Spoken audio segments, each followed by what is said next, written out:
So, Mr. Buzek, welcome to the 4th Citizens Web Dialogue organized by Notre Europe in partnership with Euractiv. The questions, as you know, have been asked by the readers online, and we have chosen the questions that got the most votes from the citizens. I will, of course, add a few of my own questions. 3 areas will be covered: energy issues, Ukraine and Russia, and the EU elections. So, okay. Let's start then with the first question, which was asked by Alice Stolmeyer. She asks you, EU leaders concluded in the March Council that energy efficiency should be step 1 in reducing energy dependence and increasing energy security. The EU could kill 3 birds with 1 stone by adding a net energy savings target to its new EU 2030 climate and energy plans, lower energy import bill, tackle climate change, and less dependence to Russia. Do you agree net energy savings should be a priority, Mr. Buzek? Yes, I agree. Energy efficiency means that we use less energy in the European Union. If we use less energy, then the import of energy will be lower, the import from the outside of the EU. And today, currently, we import 54% of energy from the outside of the European Union. So it means we are dependent very strongly. But of course, it's number 1, but we should also say what is number 2, 3, 4. Because everything could be helpful. For example, using renewables, because it is indigenous energy resources. Solar energy, wind energy, biomass, it's everything present in our continent. So it means if we use renewables, we are less independent from the outside of the European Union, energy supply from the outside of the European Union. Another issue, very important, is using such energy resources like coal. Why? Because we can use coal together with high efficient technologies, less emission technologies, even zero emissions technologies like carbon capture and storage. And in this case, we can use our indigenous energy resource, which is coal, and not to cause emission. But we certainly should use the most efficient technologies in this case. So using fossil fuels, we should remember about clean coal technologies which are available in our continent. Well, I developed together with Jacques Delors, former commissioner, president of the European Commission, we developed something like European Energy Community 4 years ago. It was political proposal, but as a matter of fact, we introduced and we implement all the community, because it's single market for energy for the whole European Union, joint research, and third point, it was joint purchasing energy from the outside of the Union. And now we have coordination, we have strict coordination in energy purchasing. So we are almost energy community, much more secure, because we can help each other on our continent. On the energy dependence issue, more and more voices are being heard in the business community, for example, in favor of shale gas exploration. What is your opinion on that? And would less dependence towards Russia necessarily mean more dependence towards the US? Well, yes, you know, we need our indigenous energy resources, and we've got a lot of shale gas in our continent, and we should try to extract it, certainly, and we should extract it using all these regulations, because we wouldn't like to do anything against our environment. So it's absolutely necessary to extract shale gas on these rules. On the other hand, we also expect to have import of shale gas from the United States. It could be very interesting for our economy, because in the United States the price for gas is 3 times lower than the European Union. In the European Union we have very, very costly energy, and in the case of import of shale gas we can diminish the price, and for our economy could be very helpful, and we can have competitive economy in such a case. Okay, let me also ask you a last question on energy by Enora. Mr. Buzek, which investments should the EU make to improve energy efficiency? And would you support investments in the renovation of buildings, for example? Of course, renovation of buildings is an incredible amount of work in front of us. And we've got even in our European budget a lot of money for that. Because in regional development funds in the European Union, it's about 300 billion euro altogether for next 7 years. About 15% of that, it means enormous amount of money we can use for energy efficiency. And heating, cooling is very costly. So renovation of houses is of crucial importance for the whole continent. Let me say, spending money for that means that we also diminish our spending, everyone's citizens, for the energy bills. So it could be very helpful for our individual spending and bills. So let us do that. Let us use all this, let's say, 30, 40 billion euro in Europe from Regional Development Fund for energy efficiency. I will now go to relations with Russia. Before going to the users' questions, I would like to ask you, yesterday the EU ministers have decided for more sanctions, have decided to widen the sanctions. I would like to know, but it didn't prevent Russia from going further into Ukraine. The first round of sanctions didn't prevent Russia from going further into Ukraine. So are these sanctions actually leading to an escalation? Well, it's always a very difficult question to answer, because we would like to stop Russia to be so aggressive and to stop the violation, the crucial international law. And we can feel something like isolation of Russian Federation on the international, in the international community, in United States, in OECD, in Council of Europe, but it's not enough from our point of view. So we also need something like sanctions against Russia, because it means our community could be united and to say something with a common one voice. We are against such aggression as Russia presents today, and we disagree. So if you say, or we say, that sanctions are not working very efficiently and Russia would like to change its attitude to the whole issue, on the other hand, we give a very strong signal to international community that our agreement is full.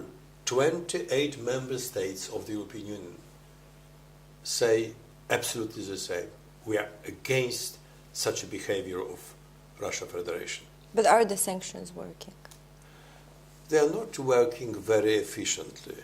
we know very well, if we would like to introduce a very strong economic sanctions, it could be more efficient. But let us remember that the strongest sanction against Russia is energy independence of the European Union. Because the whole Russian budget in 75–80% is built on energy selling. We buy from them energy. And we buy probably something like 80% of energy which Russia exports. So it means if we are more independent, it's very dangerous for Russia. And to build our independence means we are giving a strong signal to Russia and sanction that we disagree with such an international policy which we see today. And let us do that.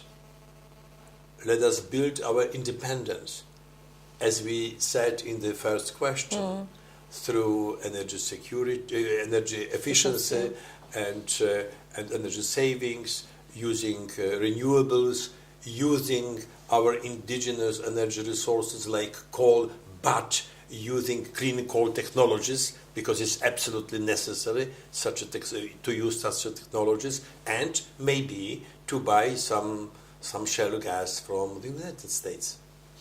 Deb Carb is asking you, dear Mr. Buzek, shouldn't the EU leave Ukraine to its predicament due to the importance of Russian gas and unimportance of Ukraine? I would like to say that Ukraine is unimportant for the European Union. It is just on our border. We must remember, we've got very long border with Ukraine. Romania, Hungary, Poland. Well, it could be far away from Portugal or far away from France, but it's our European Union. Madam, when I was President of the European Parliament, I went quite a few times, 6, 8, to North Africa, to Egypt, to Libya, to Tunisia, because I wanted to show my colleagues in European Parliament, in European Union, from Italy, from Greece, from Spain, that from somebody from Poland, Libya and Tunisia is of crucial importance, because it's our common European Union. So, on the other hand, situation in Ukraine should not only be very important for Romanian, Slovakian and Polish, but also for Italian or Spanish or Portuguese. Let us think about the whole European Union. Having such a border with Ukraine, a very long border, we need security from this side, and stability is very important. If we help Ukraine today, it is not very costly for us. We have international institutions, financial institutions, like European Investment Bank or International Monetary Fund, World Bank. They can lend money for Ukraine, and we can support Ukraine to overcome the very difficult period, and then to have stability and security in this part of Europe. It will be very supportive for the whole European Union, and Ukraine could be very costly if we don't care about it. In the next 3 or 5 years, it could be very costly for all of us because of instability in the whole European Union. So let us do that now. Etienne Cambria asks you if Russia attacks, are we ready to counterattack? Well, I cannot imagine any military attack. From Russia? From Russia. No? Well, I don't think so. I don't think it's possible today. And we must also remember that we have our our NATO, which is responsible for the military defense, and is very strong international community today, together with the United States. But let us say the most maybe dangerous weapon today is energy. We are back in the same field. Of course, Russia could switch off gas supply to the European Union, which could be very dangerous. But it is always dangerous for both sides, because for our economy it could be very dangerous, and for their economy even more dangerous, because all their money, as we said, are from selling energy from the Russian side. So let us say, I think if we build independence from point of view of energy, if we also be united in our decisions, we can influence Russia very strongly, and I don't expect any military attack against European Union. Before going to the next question, do you think that Russia could undertake the same kind of actions as it did in Ukraine in EU member states, or it would pretend to protect Russian-speaking minorities in the Baltic states? It could always happen. Everything could happen, madam. Well, we know very well. But it's a very, very low probability. Because if we discuss about some countries which are members of the European Union, we must remember that they are also members of NATO. And in this case, Russia would be in very difficult position attacking any country which is a member of NATO. So from this point of view, I feel rather quiet and secure. And I don't think Russia is ready to attack any NATO member today. But, of course, all the new era of Cold War is very difficult for all of us. And Russia aggression against Ukraine and Ukraine integrity produced and created quite a new situation in Europe and even in the world scale. And we also can see very strong reaction of the United States, NATO reaction, and I'm sure some member states of the European Union could also learn a lot from this lesson. Because for Central Eastern European countries, it was obvious that Russia, not being a democratic country, could create some difficulties in our continent. We would like to have democratic neighbors. It's the best solution for the European Union. So we try to build democracy in Western Balkans, for example, to avoid such a situation it was 15 or 20 years ago in this part of our continent.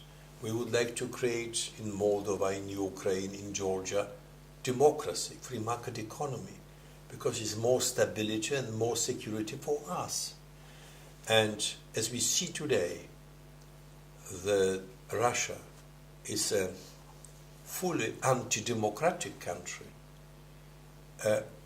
We should always be very careful in our relations with Russia. I support very much all the economic relations. They could be helpful for our economy, for creating jobs in the European Union. So it's great, fantastic. But we must always remember that is very risky business in Russia because it's a non-democratic country. For example, judiciary in this country. If you've got any problem as investor or in trading, it's not easy to go to the court in Russia because they've got quite different rules, like in any non-democratic country. So we must remember the business with Russia is okay if anybody would like to risk,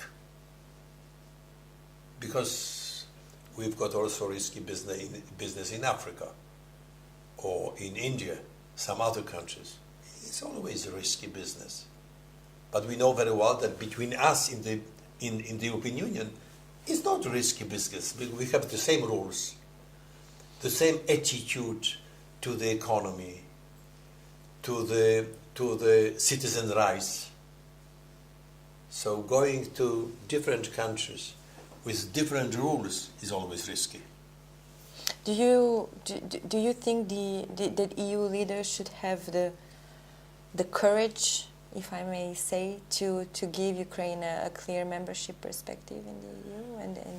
And what do you respond to those leaders like the French that don't want to talk about that? Yeah, nobody says no if we think about future Ukraine EU membership. But let us remember, 15 years ago, nobody was saying that Western Balkans, all the countries could be members of the European Union. 15 years ago, it was something absolutely incredible. Mm-hmm. But only one is. Unbelievable, yeah. But the others are negotiating or preparing themselves. The gate is open. Depends on them. Yeah. If they are prepared or not, it's a long work in front of them. Maybe another 10 or 12 years. But still, the gate is open. But 15 years ago, madam, it was absolutely unbelievable that we can open the gate. So, let us say the absolutely similar situation is in the case of Moldova, Georgia, or Ukraine. But of course, it takes time, and everything depends on Ukrainians. And on the EU leaders too? Well, at the end, EU leaders, because we must agree. But you know how long the distance, time distance, there is in front of us. In the case of my country, between the clear opening of the European Union and decision of leaders of my country and the full participation in the EU was about 15 years. Very strong reforms, negotiations, preparations. So we must think about the distance 15 or 20 years. So it means we speak about 2030, 2035. But we should not say no, because it wouldn't be something familiar for the European Union, generally speaking. Okay, let's move to the European elections section. Benjamin Zedev is asking Mr. Buzek how to fight against the rise of populism in Europe. It's very typical for the time of crisis that level of populism is rising. And I think we should start to explain our citizens where from we had the crisis. Because there were two most important reasons for the crisis. Irresponsibility of financial institutions at the beginning of the crisis. International financial institutions in the United States, first of all, in the year 2008. And the second reason was irresponsibility of some national governments in the EU, especially in the south part of EU, and not at all European institutions. European Union could be a solution for the crisis, not the reason of the crisis. We tried to overcome the crisis and all the difficult situations in our member state through new regulation, through constructing such a European Union which could be resistant for the next crises. For example, all the fiscal pact says that member states should take care about budgetary deficit and national sovereign debt. Because if the debt, national sovereign debt, is more than 100 GDP, it means current generation lives on the account of further generations. Our sons, daughters, grandsons, granddaughters. Is incredible. We should avoid such a situation. And we need responsible national governments. We need responsible financial institutions. And the European Union is creating quite a new institutional background, also banking union. And the first decision in the European Parliament was how to stop bankers' bonuses, because they created a crisis, as a matter of fact, financial institutions and bankers in the United States and the European Union. And the bonuses was in millions of euros. So just to create something like that, and to be sure and to recognize what is the reason for the crisis and how to avoid the crises in the future. So if you ask me about populism, people don't understand that. People think that the whole crisis was caused by the European Union institutions. They are not responsible for the crisis. So let us say, if we have more Europe and more integrated Europe, and we can cooperate together better, and to show solidarity from one side, because we showed solidarity towards Greece, because a lot of money was sent to Greece. On the other hand, we need also responsibility in each member state. Solidarity and responsibility. It's necessary. But isn't exactly what you said on the measures taken by the European institutions and mostly in the southern countries, which are austerity measures, that have led to the rise of populism? Do you see the link between the citizens' dissatisfaction and vote for the right-wing populism and the measures taken by the European institutions? Well, of course, the Troika. Yeah, we can find something like that. But the whole crisis was not caused by Troika. Troika tried to help member states to survive in the crisis. Because if we say, without help from the international financial institutions like International Monetary Fund and European Central Bank, some Southern European countries could not survive. And it was absolutely necessary to introduce special measures to avoid growing national sovereign debt and to avoid budgetary deficit, because we cannot live with such a budgetary deficit, because we borrow money and our sons and daughters will pay money back. It's absolutely impossible. I understand that people, for our citizens, it's not quite clear. And maybe national governments would like to explain that very clearly, because it's difficult for them. For national governments, it's very difficult to explain that we borrow so incredible amount of money. Now we have a very big debt. We must pay our debt back, and it's very dangerous for our budget, and we've got a lot of troubles. We must remember that during the crisis, some countries were in very difficult situation, and others were in quite good situation without big problem. So it means it depended rather on national policy, not on European policy.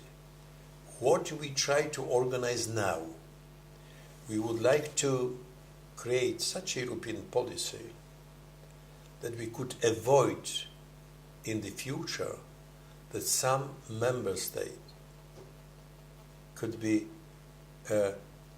less responsible, irresponsible, to avoid irresponsibility of national governments in the future, because everything was caused by irresponsibility of national governments. Unfortunately, it's very difficult to say, but it must be said very openly to our citizens. Then they could see that European Union could be rather helpful than being killing for our economy and prosperity. Well, let me ask you one last question because we need to wrap up the interview. Lena Posha asks, Dear Mr. Buzek, do you think that the President of the Commission will really be from the European political group which will win the most votes? If not, how will you justify the choice to the citizens? Well, I believe it will be from the political group with the best result in the European voting, and the highest level of the highest number of members of parliament. In our Lisbon Treaty, it is said only that European leaders should take into account the result of the European election. It is not strictly said that the party which is the winner should have a president of the European Commission. But I think our European leaders will take it into account very strongly, and the leader of the European Commission will be chosen from the leading political group. But it will not necessarily be the candidate who is currently campaigning. Well, it depends on European political party, as a matter of fact, because European political party presents the candidate in the last round before the final election. So we will see the decisions of political parties, European political parties. Thank you, Mr. Buzek. Thank you.